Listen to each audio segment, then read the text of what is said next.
Tuesday, Iran fired about 200 ballistic missiles directly into Israel. Joining us right now to discuss the latest developments in the Middle East, Dan Senor is the former foreign policy advisor in the Bush administration. He's the co-author of The Genius of Israel and host of the podcast Call Me Back. And we've been having a discussion all morning about the implications of how this escalates, where this goes next, and frankly, what Israel does next to retaliate and how they do. And I'm curious where you land on the big question as to how they retaliate. Do they go after nuclear reactors and the like? We were having a conversation earlier with a colonel in the last hour who was suggesting maybe you go after some of the refineries or other things, but that may be one step too far if you were to go after the nuclear reactors. So first of all, obviously Israel will react. They've made it clear they'll react. There's very interesting signs. First of all, while the prime minister and his team tend to be sometimes, shall we say, quite intense in their rhetorical responses to these moments,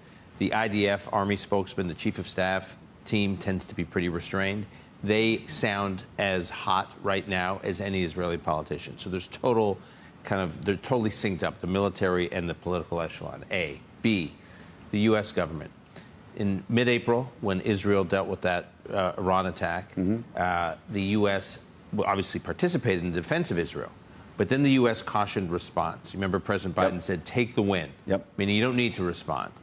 Look at what Jake Sullivan said yesterday from the White House podium. He made it clear not only should Israel respond, that Israel has a right to respond, but that the U.S. is going to participate in the response. Right.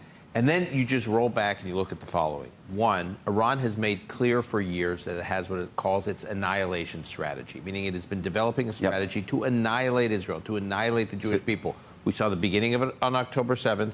We saw the continuation from Hamas in the south. We saw the continuation of it on October 8th from Hezbollah in the north. We've seen the various proxies in the region piling on, all orchestrated by Iran. Israel's view is they're doing it. They're trying to annihilate us. This is the moment to respond. And I think the supreme leader of Iran made a massive miscalculation with this attack yesterday because it gave Israel whatever grounds it needed to respond big. And I think if the Iranian nuclear program is left fully intact and on path towards a weapons breakout, which it is, at the end of this, it will be a huge missed opportunity for Israel. And I think the Israeli leadership recognizes that. And the question is, though, can Israel successfully eliminate that nuclear program or damage it? What does that look like? And then in the wargaming of this, what's the retaliation from there? And I ask because there has been some conjecture that even, and I don't believe this, but that even what we saw yesterday from Iran, not to suggest was performative, if you will, but there was that Israel knew enough of this was coming, and what would happen after that? There was heavy signaling. They kind of told them it was coming. Right. So first of all, the Iranian program, so it's basically based in two areas, in Natanz and Fordow. A big chunk of the nuclear program in one of those places is above ground, and then the other one's below ground. The Israelis believe that, and others believe too, that the capabilities that are above ground, the infrastructure that are above ground is very reachable and serious damage can be done to it. The question is what to do to the program below ground. But to me, it's not binary, and I don't think the Israelis view it as binary. It's not, can you take everything out or not? The question is, can you do real damage to the program, set it back considerably? Because right now, a few weeks ago, the Director of National Intelligence in the U.S. came before Congress, issued a report saying for the first time, we have no confidence that the Iranian government has put their nuclear program on anything but inactive, meaning that there are signs now that it is moving forward. Now, what is the time frame when they move forward? Is it 1 to 2 weeks to get a bomb? Is it 1 to 2 months to get a bomb? We don't know. We know the window has gotten shorter and shorter over the past few years. So from Israel's perspective, if they can do real damage to the nuclear program to the point that they expand the window, so instead of being 1 to 2 weeks or 1 to 2 months, suppose they do enough damage that's 1 to 2 years. Is it worth it? Probably. Is there a risk that Iran will respond? Yes. But how has Iran always responded? The loaded gun Iran has had on the table and facing Israel has been Hezbollah. Iran has been saying, go ahead, try and strike me. We have Hezbollah on your northern border, 200,000 rockets. The Radwan forces that we now know were planning their own version of October 7th from the north. We can light that up whenever we want. And that has always, to some degree, deterred Israel. So the game changer over the last couple of weeks is Israel has basically, not permanently, but temporarily paralyzed that capability. Are you saying that they did this as a prelude to an attack on the nuclear things to allow them to do that? I think there were a series of events that were kicked into place following the pager attack, and there were opportunities presented to Israel. They knew they had an opportunity to really paralyze Hezbollah, and it's worked. Combination of Air Force assets and intelligence, they're able to do a lot of things.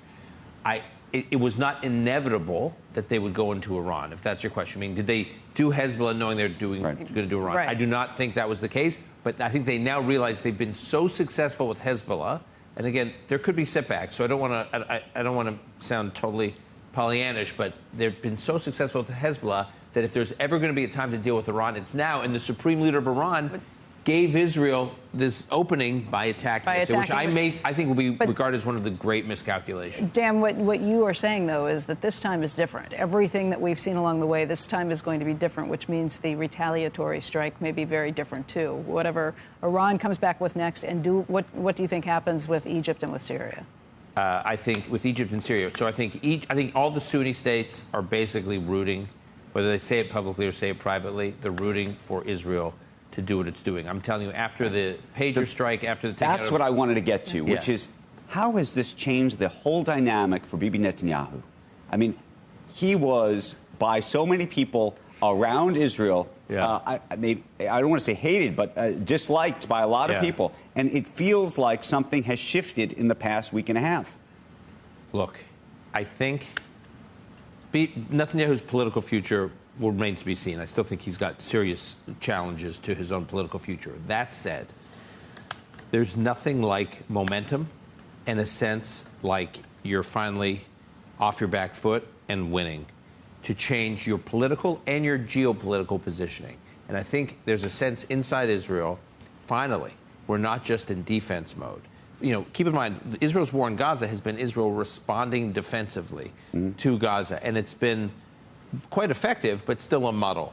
And now, with this threat in the north and this threat from Tehran, there's a sense that Israel is on the front foot, that Israel actually is proactively dealing with threats that Israel's going to have had to deal with for years. You think Iran... And I just want to say, geopolitically, just here, the Saudis, the Emiratis, the Bahrainis, the Egyptians, the Jordanians, they all fear the threat of Iran and Iran becoming a hegemonic power in the region. And I'm just telling you, many of them are saying it, publicly. Even more are saying it privately. I've heard from a number of officials who've said, we want Israel to... This round, we may have our frustrations with what they've done in Gaza, but this, taking out Nasrallah... Keep in mind, Hassan Nasrallah of Hezbollah is responsible for the slaughtering of hundreds of thousands of Sunni Muslims in Syria. So if you are a Sunni Muslim in the Arab world, you see what Israel's doing taking on these malign forces in Tehran and in southern Lebanon, and you're celebrating.